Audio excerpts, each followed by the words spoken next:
Indonesia, termasuk darurat kesehatan mental untuk anak, remaja, dan usia dewasa muda. 12,9 juta remaja Indonesia yang mengalami masalah mental yang dipengaruhi oleh berbagai faktor. Para orang tua diminta lebih peduli dengan kesehatan mental buah hati mereka. Berdasarkan studi International Journal of Mental Health and Addiction, pengguna media sosial yang berlebih dapat menyebabkan gangguan mental. Fitur like dan komentar di media sosial juga kerap menjadi hal yang dapat mempengaruhi perasaan pengguna.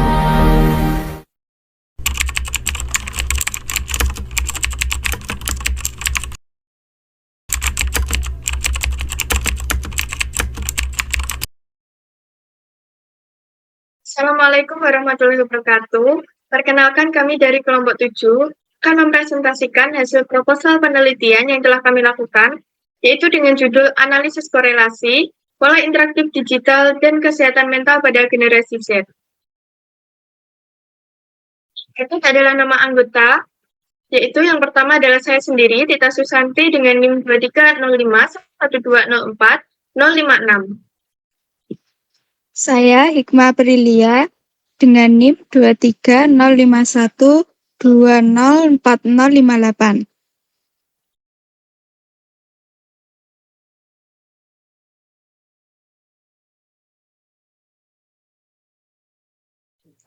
Saya Fadiana Verita dengan NIM 2305120470.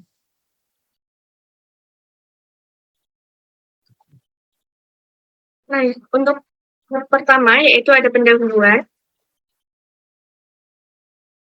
Latar belakang ini yaitu kita mengambil dari generasi Z yang lahir antara 1907 hingga 2012. Generasi Z berperan penting dalam mencapai visi Indonesia Emas 2045. Namun, masalah kesehatan mental, terutama yang dipicu oleh pengguna teknologi dan media sosial, semakin meningkat. Data menunjukkan bahwa banyak remaja Indonesia mengalami gangguan jiwa yang berdampak pada prestasi, hubungan sosial, dan produktivitas mereka. Penelitian ini bertujuan untuk memahami faktor-faktor yang mempengaruhi kesehatan mental Gen Z di era digital dan mendorong pengembangan program pencegahan serta promosi kesehatan mental yang efektif.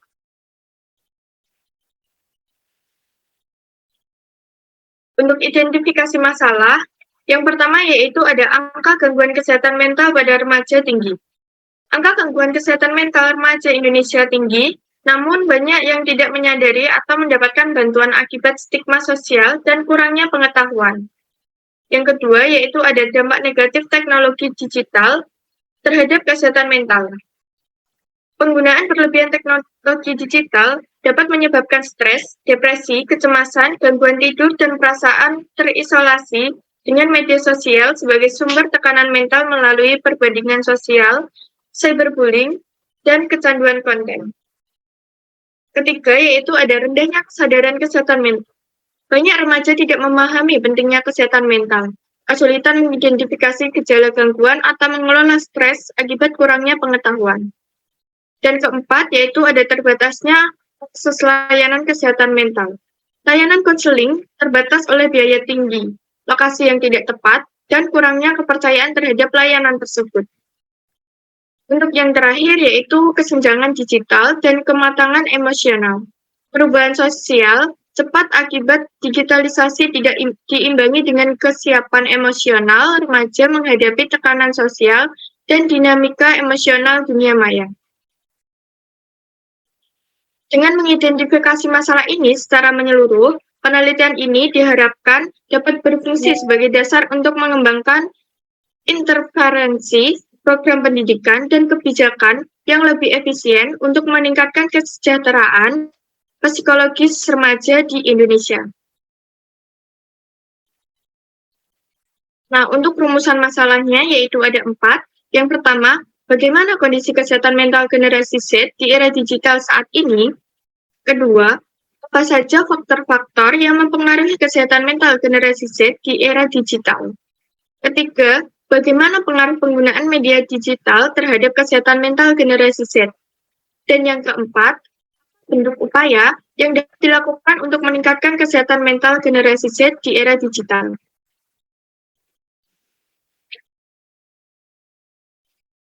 Selanjutnya, yaitu ada manfaat penelitian. Manfaat ini dibagi menjadi dua, yaitu manfaat teoritis dan juga manfaat praktis. Manfaat teoritis sendiri yaitu penelitian ini diharapkan menjadi sumber informasi tentang korelasi antara pola interaksi digital dan kesehatan mental generasi Z, serta referensi untuk penelitian selanjutnya. Yang kedua yaitu manfaat praktis. Di sini yang pertama yaitu manfaat praktis bagi masyarakat dan responden. Diharapkan hasil penelitian ini dapat meningkatkan kesadaran tentang pentingnya keseimbangan penggunaan teknologi digital pada remaja, terutama bagi orang tua dan pendidik. Lalu yang kedua, manfaat praktis bagi akademisi. Di sini diharapkan penelitian ini dapat memberikan wawasan bagi pendidik dan institusi pendidikan untuk menyesuaikan kurikulum dan program pendidikan yang mendukung kesehatan mental generasi Z. Lalu yang ketiga ada manfaat praktis bagi industri. Penelitian ini diharapkan menjadi informasi bagi industri tentang dampak penggunaan produk digital terhadap kesehatan mental, serta mendorong pengembangan fitur dan kebijakan yang lebih bertanggung jawab. Yang selanjutnya yaitu tinjauan pustaka. Yang pertama, kajian teori. Kajian teori ini mengkaji berbagai teori dan konsep yang menjadi dasar dalam menganalisis masalah kesehatan mental generasi Z di era digital. Yang pertama yaitu kesehatan mental remaja. Menurut WHO, kesehatan mental didefinisikan sebagai kondisi sejahtera di era digital. Kesehatan mental remaja dipengaruhi oleh paparan konten negatif, kecanduan media sosial, dan perbandingan sosial. Lalu dalam konteks digital sendiri, kesehatan mental generasi Z dapat dipengaruhi oleh berbagai faktor, termasuk paparan konten negatif, yaitu seperti cyberbullying, body shaming, dan juga berita palsu yang dapat meningkatkan risiko kecemasan, depresi, dan stres. Lalu kecanduan media sosial seperti dapat mengganggu pola tidur, lalu menurunkan kualitas interaksi sosial, dan menyebabkan kelelahan secara emosional. Lalu persepsi diri dan ekspektasi sosial.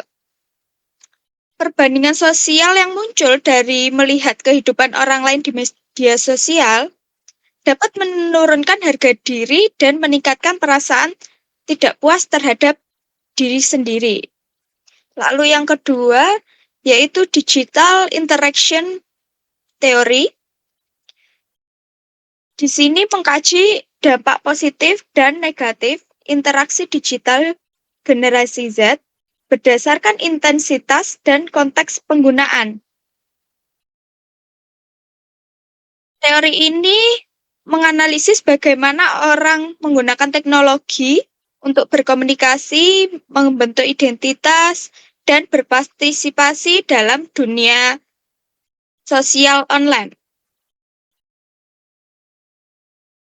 Nah, generasi sebagai penduduk asli digital itu memiliki interaksi digital yang tinggi yang dapat berdampak baik maupun buruk tergantung frekuensi, durasi, dan konteks penggunaannya. Lalu yang ketiga ada pengaruh media sosial dan teknologi digital. Media sosial ini dapat memperburuk kesehatan mental melalui cyberbullying, perbedaan sosial, dan kecanduan. Berdasarkan teori perbandingan sosial dan teori penggunaan dan penghargaan. Lalu yang keempat, ada metodologi kuantitatif. Penelitian ini menggunakan metode kuantitatif dan juga menggunakan kuesioner skala Likert dan analisis statis untuk mengukur persepsi dampak digital terhadap kesehatan mental. Penelitian ini mengkaji teori-teori dari bidang teknologi digital, psikologi, dan sosiologi untuk memahami masalah kesehatan mental generasi Z di era digital. Selanjutnya, penelitian terdahulu. Penelitian ini merujuk pada beberapa studi sebelumnya terkait interaksi digital dan kesehatan mental generasi Z. Berdasarkan penelitian dilakukan oleh Nabila Roshida, melakukan penelitian dengan metode kuantitatif dengan pendekatan survei terhadap pengaruh penggunaan media sosial terhadap kesehatan mental generasi Z. Hasil penelitian ini menunjukkan bahwa terdapat pengaruh antara penggunaan media sosial dengan kondisi kesehatan mental generasi Z. Penggunaan media sosial yang berlebihan dapat memicu munculnya gejala stres, kecemasan, bahkan depresi yang berdampak negatif terhadap kesejahteraan psikologis para penggunanya. Yang kedua, Kelaviani Shiva melakukan penelitian mengenai dampak penggunaan media sosial terhadap kesehatan mental generasi Z menggunakan metode penelitian kuantitatif. Hasil penelitian menunjukkan bahwa penggunaan media sosial memiliki pengaruh yang signifikan terhadap kesehatan mental generasi Z, meskipun pengaruhnya relatif kecil. Dan yang terakhir, memiliki hasil yang berbanding terbalik dengan peneliti sebelumnya, yakni penelitian yang dilakukan oleh Ahmad Fauzul dengan metode kuantitatif dengan pendekatan komparatif. Berdasarkan hasil analisis yang dilakukan, tidak ditemukan perbedaan yang signifikan pada tingkat resiliensi terkait dengan durasi penggunaan media sosial, meski generasi Z secara umum terpapar media sosial dengan rata-rata 9 jam per hari.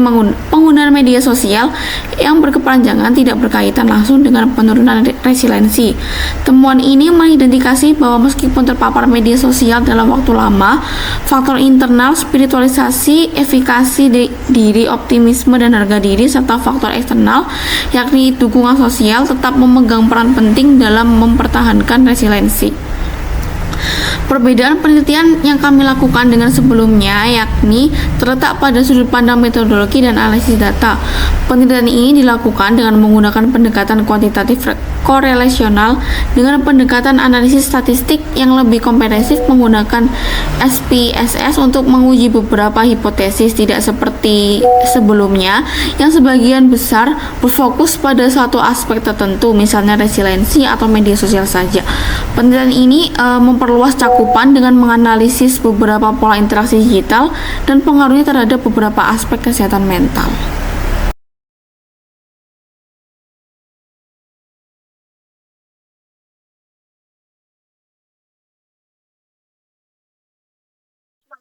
Diagram ini yang pertama yaitu ada mulai.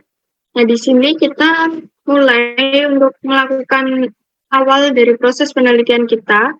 Selanjutnya ada studi literatur.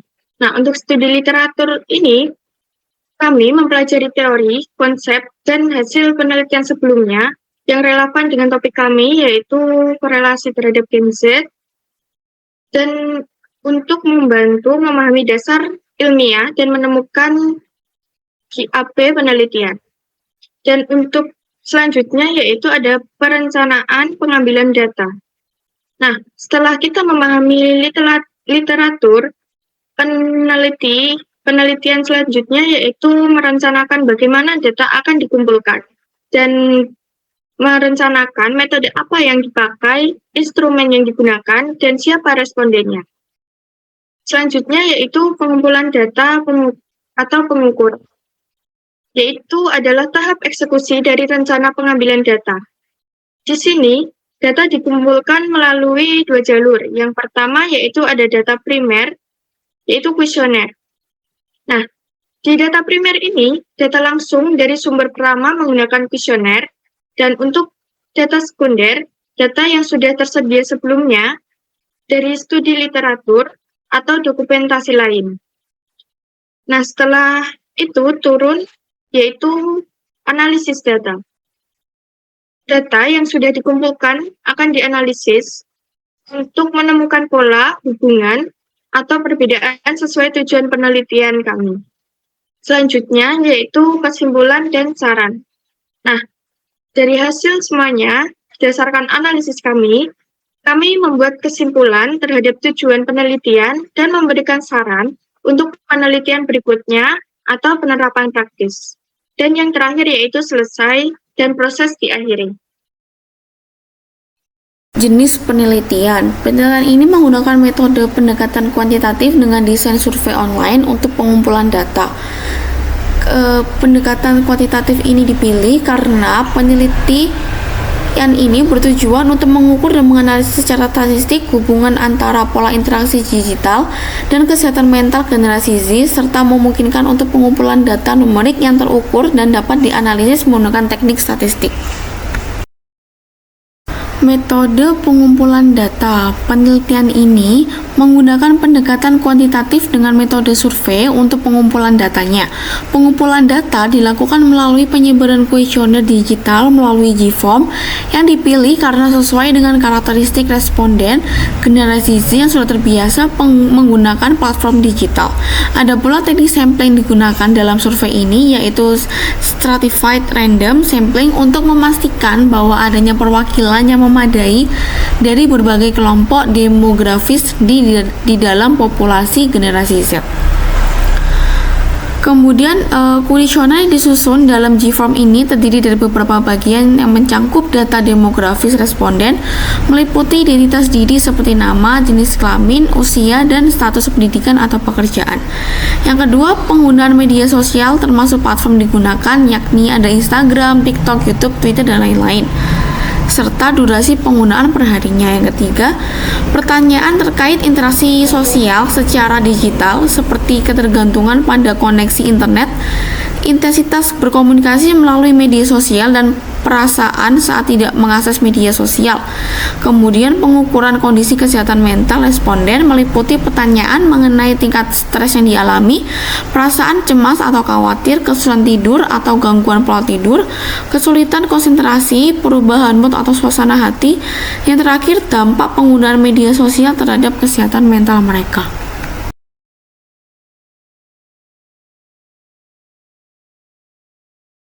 Tolong.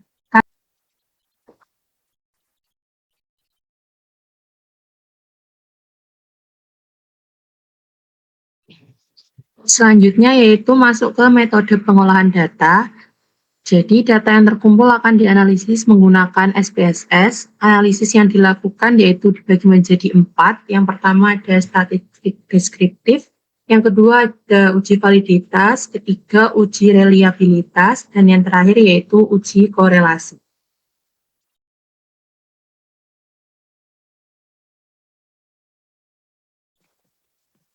Yang pertama masuk ke bagian statistik deskriptif. Jadi di situ sudah tertampil dari hasil SPSS-nya. Jadi saya akan menjelaskan singkatnya. Untuk hasil analisis frekuensi dari 20 item pertanyaan dari P1 hingga P20 masing-masing dijawab oleh 77 peserta tanpa data yang hilang atau missing. Jadi setiap item memiliki nilai minimum dan maksimum serta median, nilai tengah, standar deviasi, rentang, dan mean, nilai rata-rata. Untuk rata-ratanya sendiri yang paling tertinggi di P6 yaitu 4,22 dan P19 4,0, yang menunjukkan bahwa responden cenderung memberikan penilaian yang tinggi terhadap item-item ini. Sebaliknya, pertanyaan dengan nilai rata-rata rendah yaitu di P13 dengan nilai 2,16 yang menunjukkan bahwa item ini menerima penilaian yang lebih rendah daripada item lainnya. Untuk segi penyebaran data, item P5 ada 1.308 dan P12 ada 1.309. memiliki standar deviasi yang tertinggi, menunjukkan bahwa tanggapan responden terhadap item ini cukup beragam. Sebaliknya untuk P6 memiliki standar deviasi terendah, menunjukkan bahwa tanggapan responden terhadap item ini lebih konsisten. Setiap item memiliki rentang nilai 4 dengan nilai minimum 1 dan nilai maksimumnya 5. Nilai-nilai ini sesuai dengan skala Likert 1 sampai 5 yang biasa digunakan dalam kuesioner. Selanjutnya ke uji validitas. Sudah tertampil untuk bagian SPSS-nya, saya jelaskan uji validitas ini seperti yang ditunjukkan pada gambar, dilakukan dengan menggunakan metode korelasi persen antara masing-masing item instrumen X1 sampai hingga X10 terhadap total skor atau total. Dengan jumlah responden sebanyak 77 orang sama N-nya. Untuk tujuannya yaitu untuk mengetahui seberapa besar kontribusi masing-masing item pada instrumen terhadap total skor. Contohnya, untuk item X01 memiliki korelasi terhadap total sebesar 0,665 dengan nilai signifikan 0,000, artinya yaitu valid. Yang kedua, contohnya yaitu untuk item X04 juga valid karena korelasinya terhadap total adalah 0,664 dengan signifikansi 0,000. Dan yang terakhir contohnya yaitu item untuk X10 memiliki korelasi 0,639 dan signifikansi 0,000 juga valid. Selanjutnya yaitu uji validitas Y. Hasil analisis korelasi persen antara skor total dari instrumen penelitian yang diberikan kepada 77 responden menunjukkan validitas uji. Untuk tujuannya sendiri menentukan sejauh mana setiap item mampu mengukur konstruk yang dimaksud dengan benar dengan menilai kekuatan dan signifikansi hubungan masing-masing item dengan skor total. Untuk contohnya sendiri di bagian uji validitas Y, yang pertama item Y01 memiliki nilai korelasi sebesar 0,585 dengan nilai signifikansi 0,000 menandakan bahwa item ini sangat valid. Yang kedua, item Y04 memiliki korelasi terhadap total sebesar 0,661 dan nilai signifikansi 0,000 yang juga menunjukkan validitas yang tinggi. Dan yang terakhir contohnya yaitu di item Y08 memiliki korelasi terhadap total sebesar 0,348 dengan nilai signifikansi 0,002 yang berarti masih termasuk valid meskipun korelasinya lebih rendah dibandingkan dengan item lainnya. Next. Masuk ke uji reliabilitas X yang pertama, menggambarkan hasil uji reliabilitas instrumen penelitian yang dilakukan menggunakan metode Cronbach's alpha. Tujuan uji ini yaitu mengukur konsistensi internal dari 10 item pertanyaan dimulai dari X1 sampai X10. Lalu untuk instrumen sendiri memiliki tingkat reliabilitas yang tinggi dan layak untuk digunakan dalam penelitian seperti yang ditunjukkan oleh nilai Cronbach's alpha-nya yang 0,821, jauh di atas ambang batas minimal 0,7, artinya setiap item survei menilai struktur yang sama. Lalu untuk dengan nilai dari 0,3, semua item ini berkontribusi positif terhadap reliabilitas total. Untuk item X03 ini memiliki nilai tertinggi dengan korelasi 0,711, sedangkan item X02 memiliki nilai rendah dengan 0,437. Karena semua item masih berada di atas ambang minimal 0,3, tidak ada yang dieliminasi. Untuk uji reliabilitas yang Y, menunjukkan hasil uji reliabilitas instrumen penelitian yang terdiri dari 10 pertanyaan sama pernyataan dari Y01 hingga Y10 dengan 77 orang responden yang menunjukkan hasil tes dari Cronbach's alpha sebesar 0,809 termasuk dalam kategori tinggi yang di atas ambang batas minimumnya 0,7. Lalu untuk bagian nilainya di atas 0,4 kecuali untuk item Y02 yang memiliki nilai 0,418 yang masih dapat diterima. Item ini dengan korelasi tinggi dari Y03 hingga Y010 masing-masing memberikan kontribusi terbesar terhadap reliabilitas keseluruhan, masing-masing dengan nilai 0,622 dan 0,607.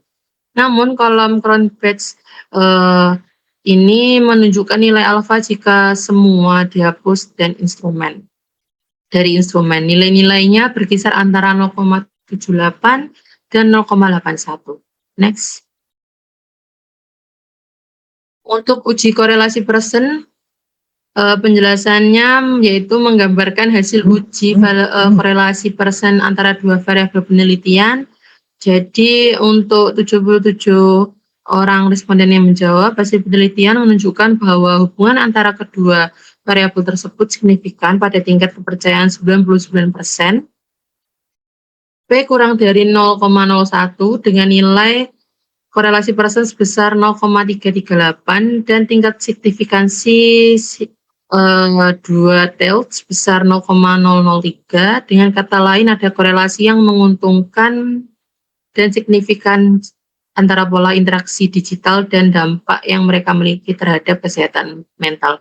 Jadi artinya itu semakin intens pola interaksi digital atau intensitasnya, semakin besar kemungkinan dampak terhadap kesehatan mentalnya, baik positif maupun negatif, tergantung pada lebih banyak penelitian. Meskipun korelasi ini memiliki nilai statistik yang signifikan sebesar 0,338, itu masih termasuk dalam kategori korelasi lemah hingga sedang. Untuk uji korelasi Spearman-nya menunjukkan hasil uji yang bisa dikatakan korelasi sebesar 0,464 itu dan tingkat signifikansinya 2 tailed sebesar 0,000.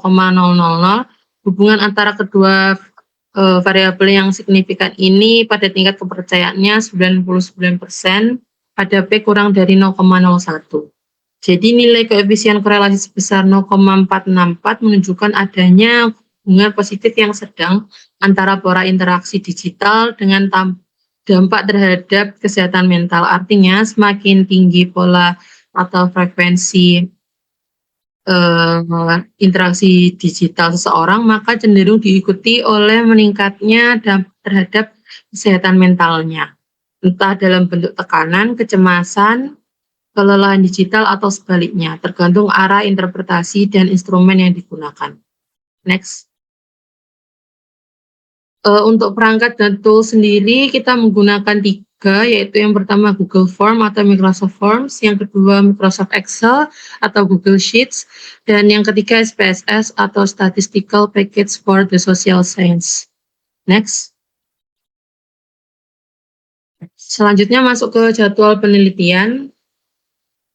Di sini ada diagram Gantt jadwal penelitian. Jadi yang pertama itu penyusunan instrumen penelitian, maksudnya yaitu kuesioner. Waktu pelaksanaannya dilaksanakan pada Senin 24 hingga Jumat 28 Maret 2025. Selanjutnya untuk uji validitas dan reliabilitas instrumen dilaksanakan pada Jumat 4 April 2025. Untuk pengumpulan datanya atau penyebaran surveinya sendiri dilaksanakan di Selasa 1 April 2025. Untuk pengolahan data atau menginput data ke dalam SPSS dilaksanakan di tanggal Jumat 4 April 2025. Untuk menganalisis datanya sendiri, waktu pelaksanaannya tanggal Jumat 4 April 2025. Dan penyusunan laporan penelitian kita dilaksanakan di Jumat 4 April hingga Senin 27 April 2025. Jadwal penelitian ini direncanakan akan dilaksanakan dalam rentang waktu selama awal Maret hingga pertengahan April 2025. Jadwal disusun berdasarkan tahapan-tahapan kegiatan penelitian kuantitatif dimulai dari penyusunan instrumen hingga laporan hasil akhir. Jadwal penelitian dimulai dengan penyusunan dan uji validitas reliabilitas kuesioner, dilanjutkan penyebaran survei kepada generasi Z secara daring. Data dianalisis menggunakan SPSS dengan metode korelasi untuk melihat hubungan interaksi digital dan kesehatan mental, lalu disusun dalam laporan pada awal hingga pertengahan April. Untuk kesimpulannya, perawatan diri merupakan aspek penting dari kesehatan mental. Ini dapat mencakup menjaga pola tidur yang baik, berolahraga secara teratur, mengonsumsi makanan sehat, dan meluangkan waktu untuk hobi, serta menjaga hubungan sosial yang positif. Dengan memahami pentingnya kesehatan mental dan mendukung diri sendiri serta orang lain, kita dapat menciptakan masyarakat yang lebih sehat dan juga bahagia. Terima kasih atas presentasi dari kelompok kami. Saya mewakili kelompok saya izin menutup presentasi pada hari ini. Apabila ada tutur kata atau perkataan yang kurang berkenan, saya mewakili kelompok saya mohon maaf. Saya akhiri. Wassalamualaikum warahmatullahi wabarakatuh.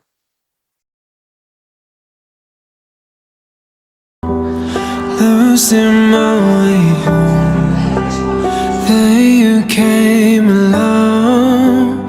Everywhere we are, felt like where I belong. Lost in your eyes, there was no place I could hide.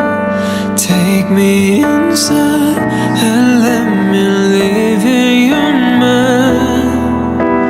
No pain tonight, this place reserved for only you and I. 'Cause I wanna stay on your side, even if the world come crashing down tonight. We'll be fine. Hold me close and we'll just leave it all behind. Why don't you stay?